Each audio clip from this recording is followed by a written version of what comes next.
Break नंतर हवा महाराष्ट्राची कथा मतदारसंघाची या विशेष कार्यक्रमात आपल्या सगळ्यांचं स्वागत।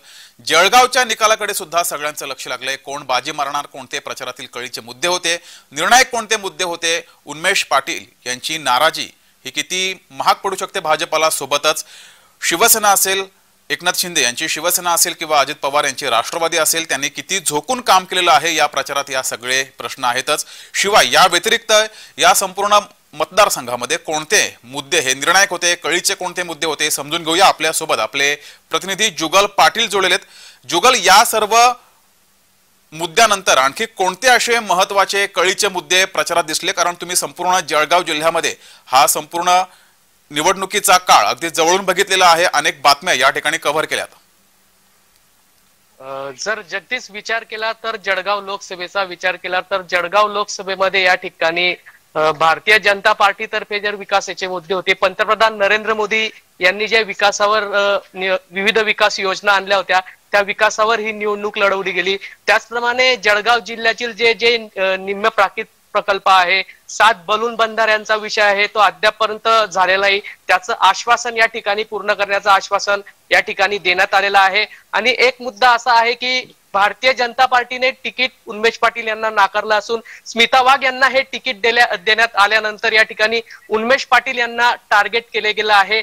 जर विचार केला तर उद्धव बाळासाहेब ठाकरे पक्षातर्फे या ठिकाणी भारतीय जनता पार्टीवर या ठिकाणी जे 7 बलून बंधारे पूर्ण करण्यात आले नसून त्यांच्यावर या ठिकाणी टीकेची झोड उठवण्यात आली होती। त्यानंतर त्याच प्रकारे जळगाव जिल्ह्याचा जर विचार केला तर जळगाव जिल्ह्यामध्ये केळी पीक विम्याचा प्रश्न असेल, पोखरा योजना असतील, या पोखरा योजनांची कामं अद्यापर्यंतही झालेली नसली, त्यामुळे हे मुद्देही या ठिकाणी चर्चेचा विषय ठरले होते। आणि त्याचप्रमाणे जर विचार केला तर मंत्री गिरीश महाजन यांच्यावरही या ठिकाणी टीका या ठिकाणी करण्यात आली होती। जी, मात्र जुगल, भाजपानं संपूर्ण महाराष्ट्रामध्ये प्रचार हा राष्ट्रीय मुद्द्यांवर केला होता। राम मंदिर असेल किंवा इतर अनेक मुद्दे त्यांनी प्रचारामध्ये घेतले होते। जळगावमध्ये कसा प्रचार झाला होता? जळगावमध्ये स्थानिक मुद्दे प्रचारामध्ये होते की राष्ट्रीय मुद्दे होते? जळगावमध्ये जर विचार केला तर जळगावमध्ये पंतप्रधान नरेंद्र मोदी यांनी केलेल्या विविध विकास कामांच्या योजना असतील, त्याचप्रमाणे स्थानिक मुद्द्यांवर देखील यामध्ये चर्चा करण्यात आली होती। ज्या प्रकारे गेल्या अनेक दिवसापासून गिरणा तापी प्रकल्प असेल, त्याचप्रमाणे पाडळसे धरण असेल, हा धरणाचा प्रश्न गेल्या अनेक दिवसापासून सुटलेला नाहीये। एक मोठी अडचण या ठिकाणी जळगाव लोकसभेमध्ये त्या अंमळनेर क्षेत्रातील 40गाव क्षेत्रातील नागरिकांना या ठिकाणी मोठी निर्माण झालेली आहे। तो सोडवण्याचं आश्वासन या ठिकाणी भारतीय जनता पार्टीतर्फे देण्यात आलं आहे। लवकरात लवकर हा प्रश्न मार्गी लावण्याचं आश्वासन या ठिकाणी देण्यात आलं होतं। जी, मात्र जुगल, उन्मेष पाटील यांची जळगावमध्ये ताकद किती आहे, त्याचा किती भाजपला फटका बसू शकतो?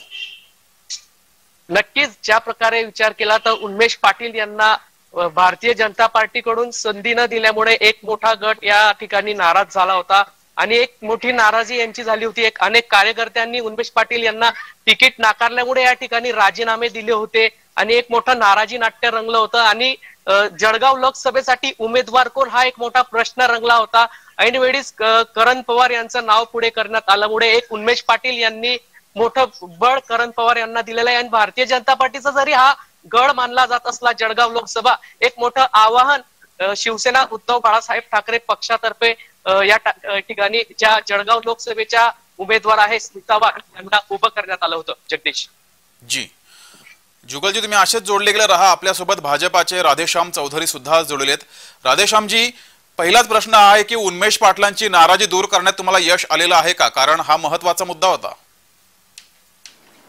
भारतीय जनता पार्टीच्या कार्यकर्त्याची जडणघडण अशी केली जाते की भारतीय जनता पार्टीचा कार्यकर्ता हा निवडणूक कोणत्याही चेहऱ्यावर लढवत नाही, तर तो भारतीय जनता पार्टीच्या विचारधारेवर आधारित असलेल्या भाजपच्या कमळ या चिन्हावर निवडणूक लढवतो। त्याच्यामुळे उमेदवार कोणीही असला तरी भारतीय जनता पक्षाच्या कार्यकर्त्याच्या कार्यक्षमतेमध्ये बिलकुल फरक पडत नाही। दुसरी गोष्ट, गेल्या 10 वर्षामध्ये आदरणीय मोदीजींच्या नेतृत्वामध्ये देशामध्ये जी विकासाची गंगा अवतरली आहे त्याची अनेक चांगली फळं या मतदारसंघाने भोगली आहेत। त्याच्यामुळे जवळपास या 19,50,000 मतदारांच्या मतदारसंघामध्ये 13.5 लाख लोकांना मोफत रेशनचा लाभ होतो। 2,37,000 शेतकऱ्यांना पीएम किसानचा हप्ता मिळत होता। 51,000 पीएम आवास योजनेची घरकुले पूर्ण होती। 3,32,000 ई श्रमची कार्ड निघाली। 3,87,000 लोकांचे आयुष्यमान भारत योजनेमध्ये उपचार झाले। जवळपास 2,11,000 शौचालय बांधली गेली. म्हणजे काय, सार्वजनिक विकासासोबतच प्रत्येक मतदाराला वैयक्तिक लाभाच्या योजना या मतदारसंघामध्ये मोदीजींच्या नेतृत्वाच्या सरकारने दिलेली आहे. त्याच्यामुळे उमेदवार कोणीही असला तरी भारतीय जनता पक्षाचा विजय जो आहे हा निश्चित आहे आणि तो मोठ्या फरकाने, यामध्ये कोणतीही शंका बाळगण्याचं कारण नाही. जी, मात्र राधेश्यामजी, जळगावमध्ये सुद्धा आताच आपल्या प्रतिनिधीनं सांगितलेलं आहे की राष्ट्रीय मुद्दे हे प्रचारात जास्त होते. मात्र आपल्या प्रतिनिधीनं जुगल पाटीलने सांगितले की या ठिकाणी धरण्याचे अनेक प्रश्न आहेत, पाण्याचा प्रश्न आहे, हे मुद्दे प्रचारामध्ये होते का? तुमच्या मते प्रचारामध्ये असा कोणता मुद्दा तुम्हाला निर्णायक वाटतोय? मला असं वाटतं की गेल्या 10 वर्षामध्ये आदरणीय मोदीजींच्या सरकारने जी डिलिव्हरी केली आहे, या सरकारचा जो परफॉर्मन्स आहे, हा परफॉर्मन्स अतिशय निर्णायक ठरणार आहे. सार्वजनिक विकासाच्या बाबतीत जर आपण विचार कराल तर जळगाव या जिल्ह्याच्या हेडक्वार्टर पासून 7च्या 7 तालुक्यांना जोडणारे रस्ते अतिशय उत्तम आहेत. रेल्वेचं मनमाड ते भुसावळ 3 ट्रॅक तयार झालेले आहेत. विमानतळ जे आहे ते ऑपरेशनल झालेलं आहे. सार्वजनिक विकासाच्या सोबत वैयक्तिक लाभाच्या योजनांची जी डिलिव्हरी आहे, मला असं वाटतं की मोदी सरकारचा परफॉर्मन्स हा सगळ्यात क्रमांक 1चा मुद्दा होता. आणि विकास ही निरंतर प्रक्रिया आहे. कुणीही असा दावा करू शकत नाही की आमचा विकास पूर्ण झालेला आहे. त्याच्यामुळे होत असलेली विकास कामं ज्या गतीने झाली त्याच्यावर जनता खुश आहे आणि त्याच्या बदल्यामध्ये ते मोदीजींवर विश्वास दाखवण्यासाठी आमच्या उमेदवाराला मोठ्या मताधिक्याने नक्की विजयी करणार आहे. जी, मात्र राधेश्यामजी, 6 पैकी 2 भाजपाचे, 3 शिवसेनेचे आणि 1 राष्ट्रवादी अजित पवार गटाचे आमदार त्यांनी खरोखर प्रचारामध्ये काम केलेलं आहे का? प्रचारात दिसले का? त्यांनी झोकून काम केलेलं दिसलं का तुम्हाला? जळगाव लोकसभा मतदारसंघामध्ये भारतीय जनता पक्षाच्या कार्यकर्त्यांच्या सोबत खांद्याला खांदा लावत शिवसेना शिंदे गटाचे 3 जे मतदारसंघ आहेत, आदरणीय गुलाबरावजी पाटलांचा असेल, पाचोऱ्याच्या किशोर पाटलांचा आणि चिमणराव आबांचा पारोडा, या 3ही विधानसभा आणि त्याचबरोबर मंत्री महोदय अनिलजी पाटील यांचा अंमळनेर, अशा 4ही विधानसभा मतदारसंघातील आमच्या मित्र पक्षातील आमदार आणि त्यांच्या संपूर्ण केडरनं भाजपच्या खांद्याला खांदा लावून काम केलेलं आहे. त्याच्यामुळे आमच्या मनात त्याबद्दल कोणतीही शंका नाही. मित्र पक्षांनी अतिशय खुल्या दिलानं आणि प्रामाणिकपणे भारतीय जनता पक्षाच्या उमेदवाराचं काम केलंय. त्यामुळे आमच्या विजय मोठ्या फरकाने होणार, याबद्दल आमच्या मनात कोणतीही शंका नाही. बरं, जुगलकडे जाऊया. जुगलजी, तुम्ही हा संपूर्ण प्रचार जवळून बघितलेला आहे आणि या प्रचारात तुम्ही सक्रिय होतात. आपले प्रतिनिधी जुगल पाटील आहेत आणि या सर्व बातम्या तुम्ही कव्हर केलेल्या आहेत. तुम्हाला काय दिसलं प्रचारामध्ये? शिवसेना, शिंदे गटाची शिवसेना आणि अजित पवार यांचे आमदार, त्यांचे कार्यकर्ते प्रचारात होते का? नक्कीच या ठिकाणी भारतीय जनता पार्टीचा जर या ठिकाणी विचार केला, जर पक्ष आहेत शिवसेना शिंदे गट असेल, अजित पवार गट असेल, सुरुवातीला या ठिकाणी मोठी नाराजी या ठिकाणी व्यक्त केली होती. मंत्री गुलाबराव पाटील असतील, मंत्री अनिल पाटील असतील, यांनी आपल्या मेळाव्याद्वारे देखील सांगितलं होतं की कोणी काम करो ना करो, आम्ही तुमचं काम करू. या ठिकाणी अनेक वेळा नाराजी व्यक्त केली होती. मात्र गिरीश महाजन यांनी या ठिकाणी मनधरणी करण्याचा या नेत्यांचा प्रयत्न या ठिकाणी केला होता. सुरुवातीला कुठल्याही प्रकारचे नेते या ठिकाणी उतरले नव्हते. मात्र या ठिकाणी गिरीश महाजन यांनी प्रयत्न केल्यानंतर या ठिकाणी सक्रिय प्रचारामध्ये मंत्री गुलाबराव पाटील असतील, मंत्री अनिल पाटील असतील, यांनी एक मोठा सहभाग नोंदवला होता. आमदार जळगाव लोकसभेच्या ज्या उमेदवार आहे भाजपच्या महायुतीच्या स्मिता वाघ यांच्या प्रचारामध्ये हे नेते उतरलेले होते. जी, मात्र जुगल, या व्यतिरिक्त स्थानिक प्रश्न तुम्ही मगाशी म्हटल्याप्रमाणे काही पाण्याचे प्रश्न आहेत, धरणाचे प्रश्न आहेत.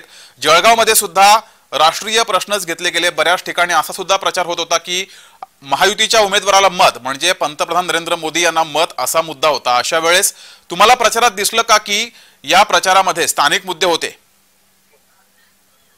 जर विचार केला तर या ठिकाणी राष्ट्रीय पातळीचेच मुद्दे होते. राम मंदिराचा मुद्दा असेल, कलम 307चा मुद्दा असेल, राष्ट्रीय प्रचाराचेच मुद्दे यामध्ये सध्या तरी दिसून आलेले आहे. मात्र या ठिकाणी जे विरोधकांचे जे मुद्दे होते, केडी पीक विमा नाहीये, त्यानंतर पोखरा अनुदान असेल, शेतकऱ्यांच्या विविध शेतकऱ्यांच्या शेतमालाला भाव नसेल, असे या ठिकाणी विरोधकांचे हे मुद्दे दिसून आले. त्यामुळे विरोधकांनी हे प्रश्न उपस्थित केले होते. जुगलजी, तुम्ही असेच जोडले गेले राहा आपल्यासोबत. शिवसेना उद्धव बाळासाहेब ठाकरे गटाकडून विष्णू भंगाळे आपल्यासोबत जोडलेत. विष्णूजी, तुम्ही प्रचारामध्ये असे कोणते मुद्दे घेतले होते, कोणते मुद्दे तुम्हाला निर्णायक वाटतायत ज्यामुळे तुम्हाला असं वाटतंय की करण पवार यांचा विजय होऊ शकतो? हो, नक्कीच या महाविकास आघाडीच्या माध्यमातून करण पवार यांचा विजय या जळगाव लोकसभेत होणार आहे. कारण की भारतामध्ये 10 वर्षापासून मोदी साहेबांचं सरकार आहे, परंतु ज्या घोषणा झालेल्या त्या सर्व फसव्या घोषणा आहेत.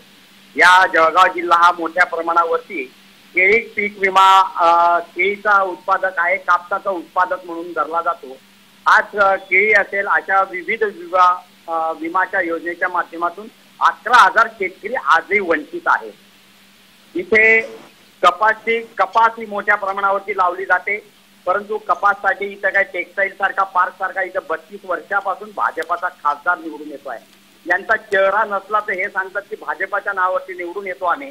तर मग एवढ्या 32 वर्ष या जनतेने आपल्याला निवडून दिलं. या मतदारसंघामध्ये आजपर्यंत आपण कपाशीवरती प्रक्रिया करण्याच्या दृष्टीने का म्हणून इथे आपण पर्याय शोधला नाही. मात्र भंगाळजी, तुम्ही हे मुद्दे प्रचारामध्ये घेतले होतेत का? आणि एकही आमदार तुमचा संपूर्ण मतदारसंघात नसताना तुम्हाला विजयाची खात्री आहे? नाही, आम्ही तर आपण जर असं म्हटलं तर माननीय पक्षप्रमुख उद्धवजी ठाकरे साहेबांवरती विश्वास या जनतेचा आहे आणि या आम्ही शिवसैनिक म्हणून आम्ही जनतेसमोर गेलेलो आहोत. आम्ही या जळगाव लोकसभामध्ये जो दोघं तिघं मंत्री स्थान मांडून होते त्यामध्ये या सर्व आमदार तिथे आहेत, परंतु आमच्या पक्षाचा एकही आमदार नाही, माजी आमदार नाही. अशी परिस्थिती असताना जनतेने घेतलेलं इलेक्शन हातात घेतलेलं ही निवडणूक ठीक आहे, जनतेने हे संपूर्ण निवडणूक हातामध्ये घेतली असं आपलं म्हणणं आहे. मात्र आपल्याला वेळेची मर्यादा आहे, त्यामुळे थांबावं लागतंय. जुगल पाटील, राधेश्याम चौधरी भाजपाचे नेते, सोबतच विष्णू भंगाळे शिवसेना उद्धव बाळासाहेब ठाकरे गटाकडून आपल्या सोबत जोडले होते. तिघांचेही धन्यवाद, तुम्ही वेळ काढून आमच्या या शोमध्ये सहभागी झालात त्याबद्दल. तर हवा महाराष्ट्राची कथा मतदारसंघाची या विशेष कार्यक्रमात वेळ झाली इथेच थांबण्याची. बघत राहा जय महाराष्ट्र.